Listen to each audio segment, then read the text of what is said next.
Hello, good morning, नमस्कार। सभी का स्वागत है स्पिरिचुअलिटी मैटर्स अध्यात्म के और मेरे इस चैनल पे। आई होप सब अच्छा कर रहे होंगे अपनी लाइफ में, लाइफ को एंजॉय कर रहे होंगे, गीता सत्र का आनंद ले रहे होंगे और उस गीता ज्ञान से बहुत कुछ सीख रहे होंगे।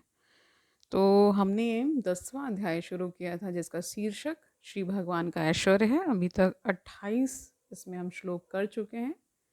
आज 29, 30, 31 और 32 तक करेंगे। शुरू करें आज का सेशन। Let's get started. अनंता च अस्मि नागानां वरुण यादसाम् अहं पितॄणाम् अर्यमा च अस्मि यमः संयमताम, यानी संयम से ही संयमताम अहम। तो इसका अर्थ देख लीजिए। अनेक फलों वाले, यानी यहाँ पे फनों से ही यहाँ पे वाला यूज़ हुआ है, ठीक है। तो यहाँ पे अनेक फनों वाले नागों में मैं अनंत हूँ और जलचरों में वरुण देव हूँ। मैं पितरों में अर्यमा हूँ तथा नियमों के निर्वाहकों में मैं मृत्युराज यम हूँ। इसका तात्पर्य देखिए। अनेक फनों वाले नागों में अनंत सबसे प्रधान हैं और इसी प्रकार जलचरों में वरुण देव प्रधान हैं। ये दोनों कृष्ण का प्रतिनिधित्व करते हैं। इसी प्रकार पितृलोक में कह रहे हैं, इसी प्रकार पितृलोक के अधिष्ठाता अर्यमा हैं जो कृष्ण के प्रतिनिधि हैं। ऐसे अनेक जीव हैं जो दुष्टों को दंड देते हैं, किंतु इनमें यम प्रमुख हैं। यम पृथ्वी लोक के निकटवर्ती लोक में रहते हैं।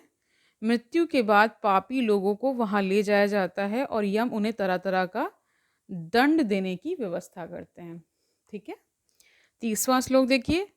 प्रहलाद च अस्मि दैत्यानां कालः कलयताम अहम मृगणाम, यानी मृग से है, च मृग इंद्र अहम वैन तेय च पक्षिणाम। इसका अर्थ देखिए। दैत्यों में मैं भक्तराज प्रहलाद हूँ, दमन करने वालों में मैं काल हूँ, पशुओं में सिंह हूँ तथा पक्षियों में गरुड़ हूँ। इसका तात्पर्य देखिए। दिति तथा अदिति दो बहनें थी। अदिति के पुत्र आदित्य कहलाए और दिति के दैत्य। सारे आदित्य भगवत भक्त निकले और सारे दैत्य नास्तिक। यद्यपि प्रहलाद का जन्म दैत्य कुल में हुआ था, किंतु वे बचपन से ही परम भक्त थे। ये कथा आपको सभी लोग को पता होगी। अपनी भक्ति तथा दैवी गुण के कारण वे कृष्ण के प्रतिनिधि माने जाते हैं। दमन के अनेक नियम हैं, किंतु काल इस संसार की हर वस्तु को छीन कर देता है, अतः वह कृष्ण का प्रतिनिधित्व कर रहा है। पशुओं में सिंह सबसे शक्तिशाली तथा बता रहे हैं मतलब हिंसक होता है, सभी को पता है ना। और पक्षियों में लाखों प्रकारों में भगवान विष्णु का वाहन गरुड़ सबसे महान है। 31 देखिए। पवना पवताम अस्मि रामः शस्त्र भृताम अहम झषाणाम मकरः च अस्मि श्रोतसाम अस्मि जानवी।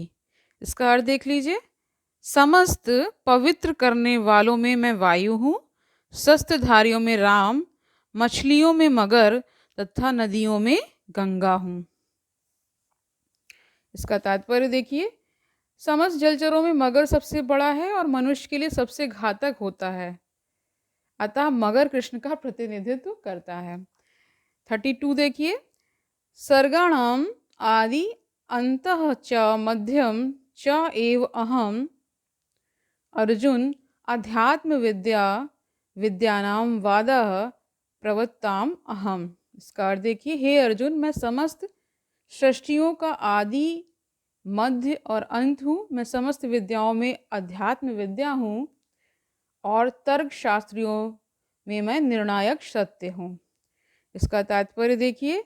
सृष्टियों में सर्वप्रथम समस्त भौतिक तत्वों की सृष्टि की जाती है, जैसा कि पहले बताया जा चुका है। यह दृश्य जगत महाविष्णु, गर्भोदक शाही विष्णु तथा क्षीरोदक शाही विष्णु द्वारा उत्पन्न और संचालित है। बाद में इसका संहार शिव जी द्वारा किया जाता है। ब्रह्मा गौण सृष्टा हैं, सृजन पालन और संहार करने वाले ये सारे अधिकारी परमेश्वर के भौतिक गुणों के अवतार हैं, अतः वे ही समस्त सृष्टि के आदि मध्य तथा अंत है। तो यहाँ पे भगवान को ही क्या बोला गया कि यही भगवान कृष्ण ही क्या है, आदि है, अंत है, और जो मध्य में भी हो रहा है वो भी क्या है, वही है। उच्च विद्या के लिए ज्ञान के अनेक ग्रंथ हैं, यथा चारों वेद, उनके छहों वेदांग, वेदांत सूत्र, तर्क ग्रंथ, धर्म ग्रंथ, पुराण, इस प्रकार कुल 14 प्रकार के ग्रंथ हैं। इनमें से अध्यात्म विद्या संबंधी ग्रंथ विशेष रूप से वेदांत सूत्र कृष्ण का स्वरूप है। तर्क शास्त्रियों में विभिन्न प्रकार के तर्क होते रहते हैं। प्रमाण द्वारा तर्क की पुष्टि जिससे विपक्ष का भी समर्थन जल्प कहलाता है। प्रतिद्वंदी को हराने का प्रयास मात्र वितंडा है, किंतु वास्तविक निर्णय वाद कहलाता है या निर्णायक सत्य कृष्ण का स्वरूप है। तो आज के लिए इतना ही रखते हैं, ठीक है। तो आज के सेशन से ये जो अध्याय है यानी 10वां अध्याय, इसमें भगवान अपने ऐश्वर्यों का वर्णन कर रहे हैं। ये भी बता रहे कि मैं क्या क्या हूँ। जैसे पक्षियों में बता दिया गरुड़ हूँ, जलचरों में बोल दिया मगर हूँ, मगरमच्छ क्रोकोडाइल की बात हो रही, ठीक है। और उसमें बताया था कि जो जितने भी नाग होते हैं, मतलब सर्प के लिए बोला था। नाग और सर्प में भी शायद डिफरेंस होता है, जहाँ तक मैं समझ पा रही हूँ। तो सर्पों में बताया था वासुकी हूँ, ठीक है। और नागों में यानी फनों वालों में इन्होंने बताया अनंत को बताया है, ठीक है, समझ गए। तो आज के लिए इतना ही रखते हैं, कल मिलते हैं। तब तक आनंद से रहिए, सुखपूर्वक अपना जीवन व्यतीत करिए, दूसरों को सुखी करिए। अपने अंदर से जितने भी ये जो हमारे अहंकार, ईर्ष्या, लोभ, इनको कम से कम करने की कोशिश करिए। धीरे धीरे इससे जब आप इस अध्यात्म मार्ग से जुड़ेंगे, धीरे धीरे क्या होगा, अपने आप ही वैनिश होता जाएगा, यानी कि खत्म होता जाएगा, ठीक है। कल मिलते हैं, तब तक के लिए हरिओम तत्सत।